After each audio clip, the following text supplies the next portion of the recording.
bienvenue dans ce live. J'espère que vous allez bien. On est dimanche ce soir, donc je sais pas trop si vous serez nombreux, il est 19h11. J'imagine que vous êtes en train de prendre votre repas du soir ou de le préparer. Je suis toujours au co-living et on vient de faire une cérémonie de cacao. C'était super sympa. Ensuite, on a fait de l'ecstatic dance. Je sais pas si je l'ai bien dit. Ecstatic dance. Hello mon amour, bienvenue dans ce live. T'as vu, je le fais tôt. Je veux pas me retrouver à chaque fois à 22h là à faire mon live parce que à chaque fois je me dis faut que je me motive à faire mon live. Alors que j'adore faire des lives, j'adore être en live avec vous. Ok, donc quelque chose que je voudrais partager avec vous. C'est quelque chose que j'ai pu observer ces derniers jours parmi les personnes qui sont présentes du coup à cette immersion. Il y a cette croyance dans le développement personnel, spirituel, que quand on libère des choses, c'est forcément dans la douleur. Hello Fred, bienvenue dans ce live, j'espère que tu vas bien. Que c'est forcément dans la douleur, que la libération c'est forcément dans la douleur, forcément dans les pleurs, forcément dans quelque chose de désagréable. Et voilà, je voulais vous partager ma vision parce que moi aussi j'ai eu cette croyance-là. Moi aussi, j'ai cru pendant longtemps que je devais libérer des trucs qui étaient lourds chez moi. Nanana. Mais tout ça, c'est comme des croyances du mental. Parce que en réalité, on peut libérer avec beaucoup de douceur, beaucoup de simplicité. On n'est pas obligé de souffrir pour libérer des choses. Je pense que en prendre conscience et demander à être libéré de ça, c'est suffisant. Ça ne veut pas dire qu'on n'a pas à travailler sur notre sphère mentale ou notre intelligence émotionnelle. C'est pas ce que je dis. Je dis juste qu'on n'est pas obligé de souffrir pour laisser tomber des conditionnements et des choses comme ça. Et du coup, justement, de parler de conditionnement, ça me permet de vous parler de ça. Si vous avez, comme certaines personnes qui sont présentes à l'immersion, la croyance que vous devez souffrir pour vous libérer de votre passé qui a été difficile ou traumatisant, c'est parce que vous avez encore ce conditionnement de fait des efforts. C'est un driver, du coup, vous pouvez aller voir ça. Et ce conditionnement-là, il vous amène à être dans le sacrifice. Il vous amène à penser que vous devez souffrir pour mériter ce que vous désirez. Mais c'est faux. En fait, c'est vraiment une illusion du mental. Et en fait, cette croyance, elle vient du fait qu'on pense qu'on doit être parfait. Cette croyance, elle vient du fait qu'on cherche à être parfait. Et que pour être parfait, on pense qu'on doit souffrir. Alors qu'en réalité, être parfait, c'est le plus grand mensonge de l'humanité. Et surtout, c'est un fantasme qui est inatteignable, qui nous fait souffrir et qui fait souffrir les autres. Parce que tant qu'on ne renonce pas, entre guillemets, à être parfait, en tout cas à être parfait d'après des exigences externes, comme si on se soumettait à l'autorité, comme si on se soumettait à notre éducation. En fait, on pense tous que, en fonction du manuel de bonne conduite qu'on a reçu ou qu'on a créé, on pense tous que la perfection est quelque chose de différent. Et que nous, pour être parfait, on doit correspondre à une représentation mentale qu'on s'est fait de ce qu'était la perfection. J'espère que vous me suivez. Ok, toutes ces choses-là sont dans le plan mental.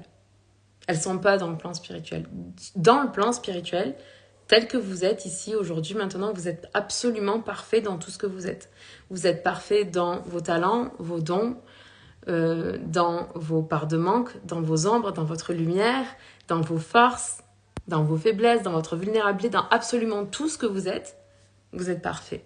Et même quand vous vous disputez dans votre couple, vous êtes parfait. Même quand vous criez dans votre couple, parce que vous avez besoin de poser une limite, c'est parfait. Vous n'êtes pas moins spirituel parce que vous criez. Le fait de crier, quand on veut exprimer une limite ou quelque chose comme ça, c'est assez safe en fait. C'est safe parce que c'est par amour pour vous-même que vous avez besoin de poser une limite à quelqu'un. Alors bien sûr, plus vous allez avoir le désir de crier de moins en moins, et plus vous allez essayer de communiquer avec la personne. Vous allez utiliser la communication bienveillante, vous allez exprimer vos besoins, vos désirs, mais vous êtes responsable de la partie où vous exprimez vos besoins et vos désirs. Vous n'êtes pas responsable du fait que de l'autre côté, ça a été entendu, ça a été compris et ça va être respecté. Et puis, l'autre en face de vous, il est peut-être pas dans son assiette aujourd'hui, peut-être que voilà, il n'a pas compris ou qu'il n'a pas intégré ou qu'il ne voit pas les choses comme vous ou qu'il est dans ses peurs et dans ses blocages et dans ses propres difficultés. Donc si vous criez à un moment donné pour exprimer une limite, c'est par amour pour vous-même. Et du coup, la pire chose à faire finalement derrière, c'est de culpabiliser. Parce que même quand vous criez, même quand vous êtes dans votre ombre, même à ce moment-là, d'un point de vue spirituel, vous êtes parfait. Mais cette croyance de l'ego ou cette illusion de l'ego de vouloir être parfait, ça fait pas de sens, en fait. Parce que tant que vous vous imposez ça, vous l'imposez aussi aux autres. Ça veut dire que vous projetez sur les autres un manuel de bonne conduite de, ok, pour être parfait, il faut être comme ci, comme ça. Et si t'es pas comme ci, comme ça, tu n'es pas parfait. Donc, il faut te corriger. Et c'est faux. C'est faux. Donc, ma première invitation pour vous, c'est de cesser d'être parfait. Ma deuxième invitation pour vous, c'est si vous avez besoin d'exprimer des limites, dire non, dire stop, allez-y en fait. Faites-le comme ça vient. C'est juste. C'est pas grave. Donc, je vous invite pas à taper sur votre conjoint, on est d'accord. Hein. Je suis juste en train de vous dire que le plus important, c'est d'exprimer votre vérité. Et d'apprendre à le faire de plus en plus et de mieux en mieux depuis un endroit de bienveillance. Mais il y a des moments où c'est juste pas possible. Il y a des moments où c'est juste pas possible. Et du coup, il vaut quand même mieux exprimer sa vérité plutôt que de laisser les gens aller trop loin dans ce qui est vos limites.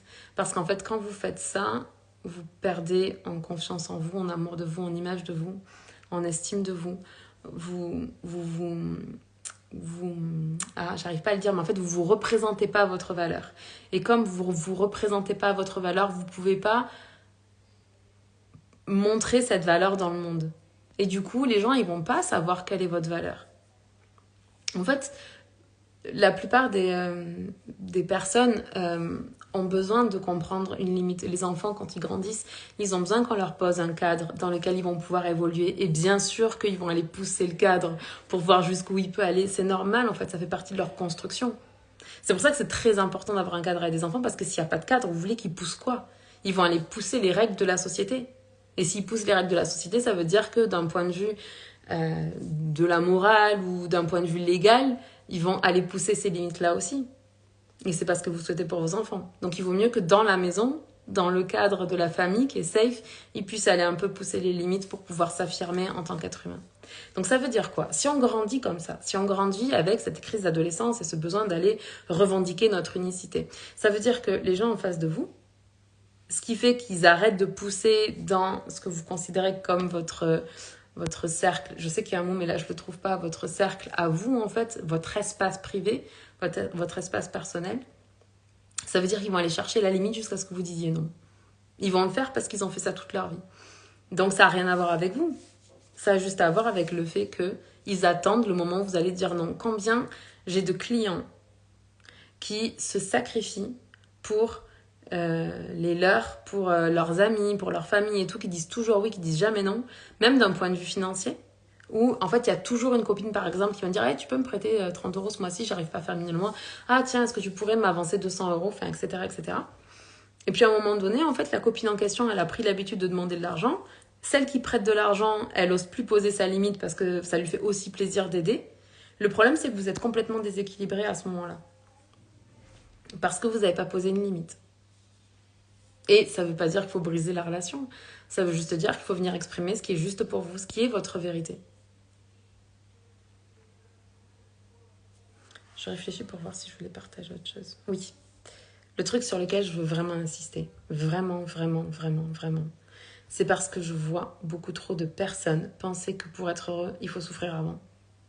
Penser que pour rencontrer le grand amour de sa vie, ça demande de retraverser des situations traumatisantes et que le fait de revivre ça, ça doit forcément être dans la douleur. C'est faux. Je vous le dis, c'est faux, c'est une croyance. Et vous avez le droit de décider que vous gardez cette croyance-là. Vous avez le droit de vous dire, ok, moi j'ai envie de penser que j'ai besoin de souffrir, j'ai besoin de pleurer, j'ai besoin que ce soit fort physiquement, j'ai besoin d'avoir mal au ventre ou de trembler ou de... Voilà, je sais pas ce que ça représente pour vous pour libérer. Vous avez le droit de garder ça, mais sachez que c'est ce que vous vivrez, du coup. Ou vous pouvez, si vous en avez envie, c'est juste pour vous dire que, en fait, une libération, ça peut se faire juste par un bâillement. Qu'en fait, une libération, ça peut juste faire dans un bain. Qu'en fait, une libération, ça peut juste être une larme qui s'échappe, qui glisse sur votre joue et qui vient libérer des années de souffrance, des années d'injustice, de la trahison, le sentiment d'abandon, de rejet ou peu importe ce que vous avez besoin de libérer. Mais c'est pas obligé de vous faire souffrir. Comme la souffrance, c'est du mental et de l'ego. Votre âme, elle n'est pas venue pour souffrir. Elle est venue pour expérimenter l'ombre, la lumière, le bien, le mal, le haut, le bas, le chaud, le froid, le masculin, le féminin. Mais elle n'est pas venue pour souffrir. C'est la différence entre la douleur et la souffrance. La douleur, c'est comme quand quelqu'un vous pince, assez douloureux, mais ça ne fait pas souffrir. La souffrance, c'est la représentation mentale de la douleur que vous entretenez dans votre esprit et que vous conservez pendant des jours, des heures, des mois, des années. Ça, c'est la souffrance. La souffrance, elle n'est pas obligatoire. La douleur, vous allez pouvoir la traverser. Un accouchement, c'est douloureux. Mais un accouchement qui a été douloureux et où l'émotion, en fait, la sensation physique, elle n'a pas été acceptée, elle n'a pas été digérée comme une émotion, ça peut devenir une souffrance. Ça peut devenir une souffrance aussi parce que du coup, on reçoit de la tension. Parce que quand une femme, elle passe de femme enceinte à femme avec un nourrisson dans les bras, l'attention était sur la femme enceinte, se retrouve sur le nourrisson. Et du coup, ça peut être aussi un moyen pour une femme de raconter et raconter encore à quel point elle a souffert pendant son accouchement. Mais la souffrance, dans votre vie, elle n'est pas obligatoire. Si vous avez vécu des choses qui étaient traumatisantes, sachez que d'un côté, je suis vraiment désolée pour vous, parce que j'aurais aimé que vous n'ayez pas à traverser ça. Et d'un autre, je me réjouis tellement pour vous, parce que ça veut dire que grâce à ça, vous avez développé de la résilience, un petit peu plus d'amour, le désir d'autre chose, de vivre quelque chose de plus beau, de plus grand, de plus en alignement avec qui vous êtes. Ok, je vais vous laisser avec ça ce soir. Je vous aime, je vous embrasse. On se parle demain, ciao.